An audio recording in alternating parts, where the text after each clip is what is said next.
Welcome to Cafe Brown. I'll be your service. What's going on there, Rick? How you doing? Mark, good morning. How are you? I'm fine. I'm just enjoying my third cup of coffee. I limit it to 12.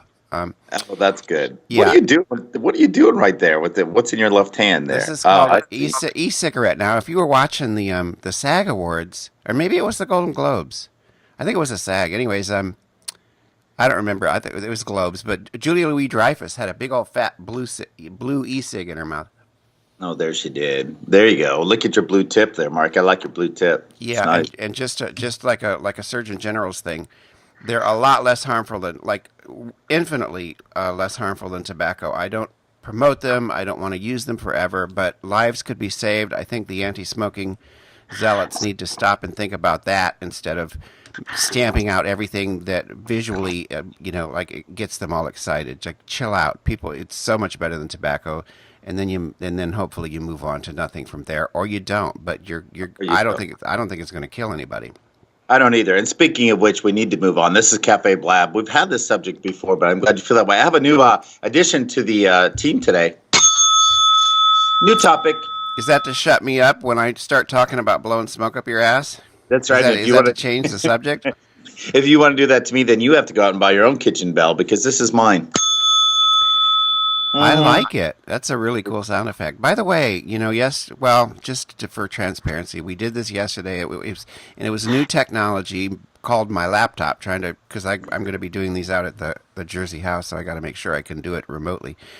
But the visual today is really, really good, really good. I don't know what that's about. Maybe it's just the different applications that I'm using. Plus, of course, you see this great big, big microphone in front of me. It's fabulous. And you see a big old hand because I'm realizing, I use Skype. Thank you all for indulging me, but I use it also as my mirror once in a while to see how the hairline is and all that stuff. Hey, Mark, I'm over in New Jersey working on the Super Bowl. I feel like every day I'm so much closer to you because I can see the skyline and you just wave and know you're over there in New York. We're going to see you Thursday, I hope. Yeah, that's the plan. I'm going to try to figure out when I get off. We're so darn busy right now. Big Super Bowl stuff. We're working for the halftime show. We got Bruno Mars flying in. We're doing a catered meal. I think it's Thursday morning for the Red Hot Chili Peppers who are part of it. And then, big news because it is New York. Great singer Renee Fleming that's in the Wagner opera right now that's playing Carnegie Hall will be the first opera singer to ever sing the national anthem for the Super Bowl. So that'll be interesting. I think that's exciting, and I like the fact that they've got the pediatrics with Bruno, and they've got the geriatrics with Flea and Anthony Kiedis and the Peppers. Man, that's like they're doing the spectrum. Like when they say for children from 1 to 99, they've got it covered.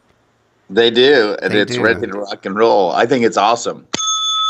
But I wonder if. Oh, I was going to say, I wonder if Flea ever shows up in a diaper. He used to like romp around stage in his underwear. And I know. anyways, that okay. So we're changing. We're Does that? changing. But you didn't say like the bell means you're throwing to me or I'm throwing to you. Either way, whoever's ready to jump in. Well, Frank and I, Frank's my husband. We landed our venue. We're having a marriage party, and it's very exclusive, the invitation list. So, but we found it. It's going to be really good, and it's going to be a lot less. These things can be insanely expensive. I don't know why people spend $20,000 to get married. Like Jesus, put the money in a mutual fund. So, but anyways, we found a really fun restaurant, and that's how we're going. So I don't. But I understand if you can't be there. Don't worry about it. I'm gonna do my best. Speaking of restaurants, I have my own restaurant, Mark, and you and Frank were just down there, and I brought his pants back, by the way, just so you Thank know they're you. in my bag. Thank you.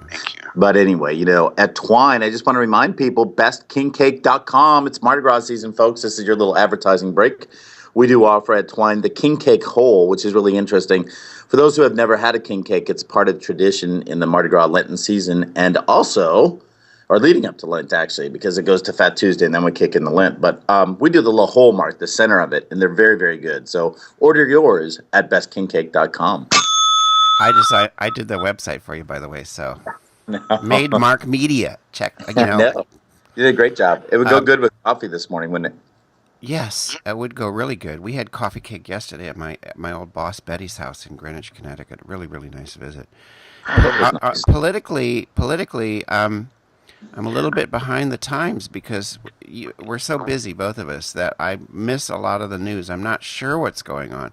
I do know there was an editorial in the Times today about the Koch brothers. Everybody, we just never stop hearing about the Koch brothers and their nefarious finances and all this dark secret money that they're pouring into races now to try and take the Senate back. But I'll tell you, even if the Republicans take the Senate, they're not going to be able to repeal the Affordable Care Act. That's not going to happen. I don't know what their plans are. They just want the Senate and the Congress. But as long as we've got a Democrat in the White House, they're not going to have the votes to repeal it. And of course, I don't think they could at this point, because you're going to have millions of people who now have health coverage, access to health insurance, and they're not going to be able to repeal it. They're going to actually have to come up with some ideas. Yeah, and those numbers are getting bigger and bigger. So it's a record number of people have signed up, record number of people. The numbers are going down for the uninsured in certain demographics, as you know. So now they're saying it's Obamacare is proving itself to be a success. Although Boehner was on Leno the other night. What a wiener. I've never listened to Boehner talk, Mark. And because he's one of those people like George W. that I just cringe when I hear him talk.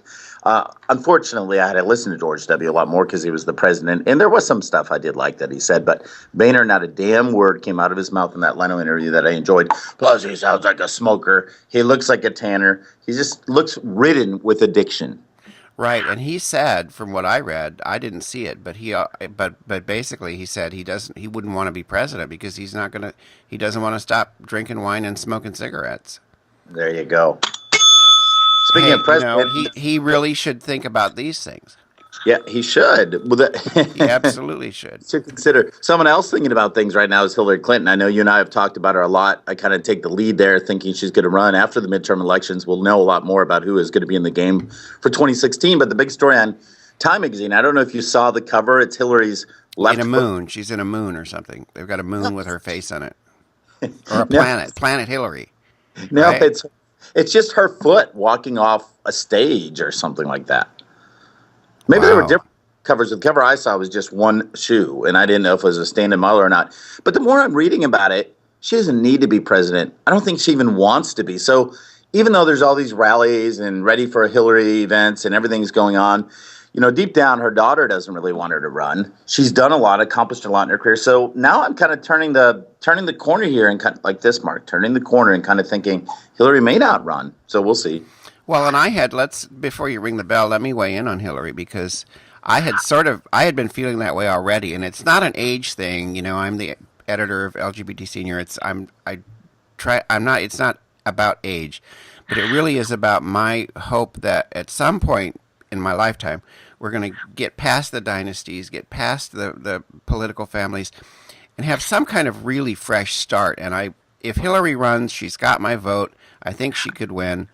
But if she doesn't run, then maybe we'll have a chance for like a real matchup between some kind of new ideas. I mean, God only knows who the Republicans are going to get now that Christie has exploded like the Hindenburg.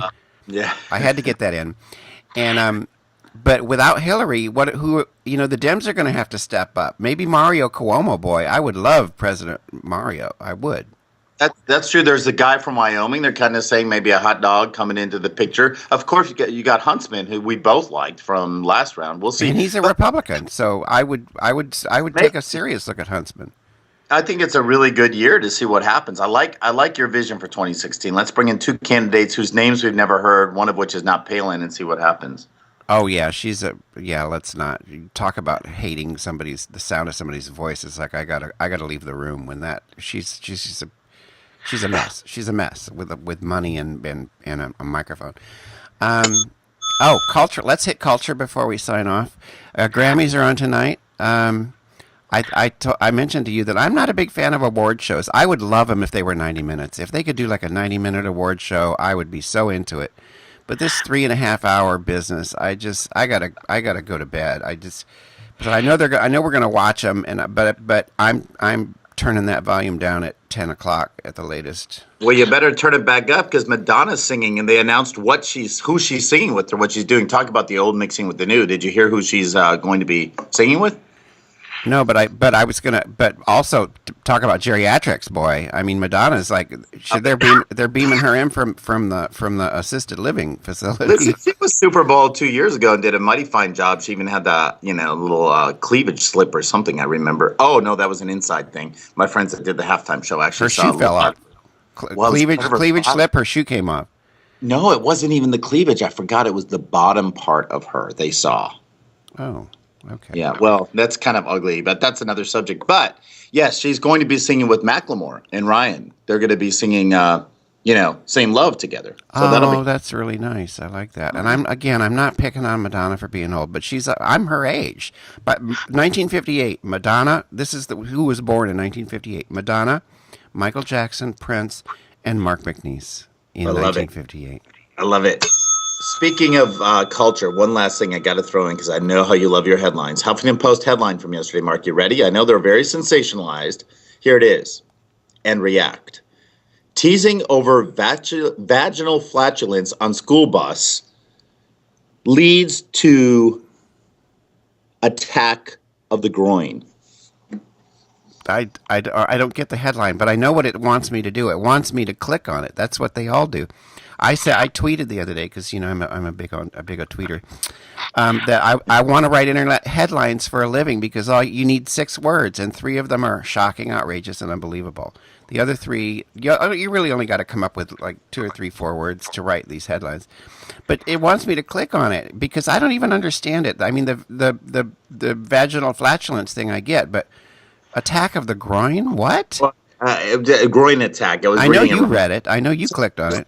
Well, yeah, I did you know that I did. Some 16-year-old girl had vaginal flatulence, and a little boy teased her. He was 13, and she kicked him in the nuts. Well, I was going to say, now with all these open carry laws, I'm surprised she didn't shoot him in the head. We're gonna axe this because I know what happened before when you had a call come in. Yeah, and I have no idea why that did. Now it's just my face. So we'll run it. Have a great day. And we'll be back next week with another Cafe Blab. Thanks, guys. Bye. Bye.